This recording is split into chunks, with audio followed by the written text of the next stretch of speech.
ඔයාට ඇහුනට දැනුනට පෙනුනට ඔයාලා හිතනවා ඔයාලා ඉන්නව කියලා.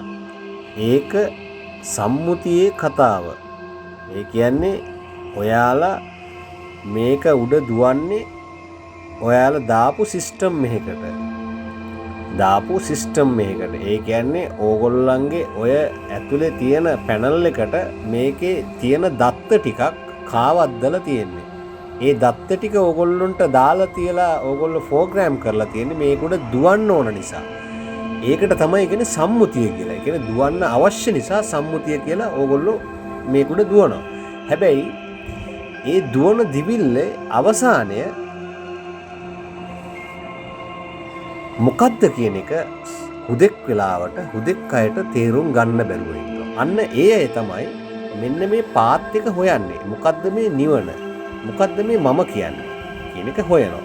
හැබැයි මේ ක්‍රියේෂන් එක මේ ඕගොල්ලොන්ගේ මේ පැනල් එකට දාපු දත්ත ටික හරහා ඕගොල්ලෝ ගියොත් ඕගොල්ලෝට නැවත මේකෙන් එහාට ගිහිල්ලා එන්න වෙනවා. හැබැයි මතක තියාගන්න ආපෝ තේජෝ වායෝ කියන මේ සිස්ටම් එකකින්නේ අපිව නිර්මාණය වෙලා තියෙන්නේ. ඒ කියන්නේ ස්වභාව ධර්මය විසින්ම නිර්මාණය වෙලා තියෙන්නේ.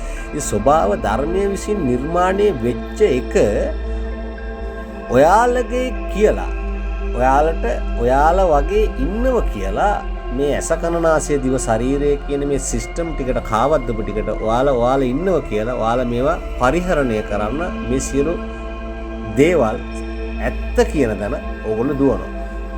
ඒක හොඳට බලන්න. ඇත්ත කියලා ඕගොල්ලෝ දුවනවා. ඇත්තටම ඇත්තක් නෙවෙයි එතන තියෙන්නේ. මුලාවක්. අවිද්‍යාවක්. ඔයා මෙහෙම හිතන්න. ඔයා ඔතන ඉඳගෙන ඈත පේන කන්ද දිහා බලන් ඉන්නවා. ඔයා ඉන්න නිසානේ ඔයාට කන්ද පේන්නේ. ඔයා ඔතන ඉඳගෙන ඔයා කන්ද දිහා බලනවා. බලන්න.